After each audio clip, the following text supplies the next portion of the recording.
Hello everyone, ఈ video last వరకు చూడండి. మీకు ఒకటి చూపిస్తా.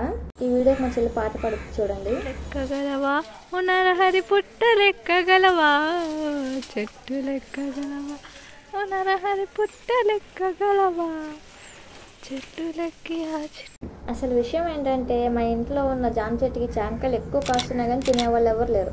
అందుకే ఈరోజు దాంతో మనం ఒక జ్యూస్ చేసుకుందాం అని చెప్పి కాయలు చాలా ఉన్నాయి కానీ మనకు అందట్లేదు, చాలా దూరంగా ఉంది. చేతినంత వరకు నేను కోసేసాను. ఇంకా పైన వాటి కోసం మా అమ్మమ్మ కర్రీ ఇచ్చింది కొయ్యి అని చెప్పి. అక్కడ ఒక మంచి కాయలు కనిపించినాయి కానీ అవి కొన్ని అందాయి, మిగతా అందలేదు. ఎవరికైనా చెప్తాను కదా రామచిలుకలు వస్తాయి జామకాయలు తినడానికి, కానీ మా చెట్టుకి కాకులు ఉడతలు లాంటివి వస్తాయి. ఏంటో విచిత్రం. అసలు కూడా జామకాయలు ఇష్టమైతే లైక్ కొట్టండి. సూపర్ ఉందే కాయ ఇది. ఈ కొన్ని కాయలు అయ్యే బాగున్నాయి కానీ మిగతా కాయల్లో చాలా వరకు ఉడతలు తినేసినాయి.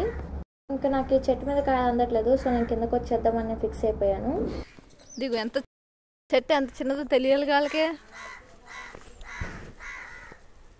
ఇక్కడే నేను చాలా పెద్ద మిస్టేక్ చేశా. అయిపోయింది కదా అని చెప్పి నేను వదిలేయాలి కదా.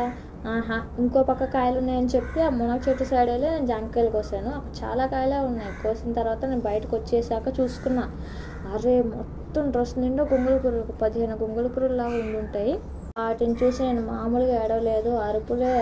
పాముని చూసి అంత భయపడినాము, గొంగళి పురుగులు అంటే నాకు అంత భయం. ఊర్లో గొంగళి పురుగులు ఏమని పిలుస్తారు? మా చెల్లి అయితే ఆ గొంగళి పురుగులు నేను ఏడ్చిన వీడియో తీయలేదని చెప్పి మా చెల్లి చాలా ఫీల్ అయిపోయింది. చూడండి ఇక్కడ గొంగళి పురుగులు నేను చూపిస్తాను.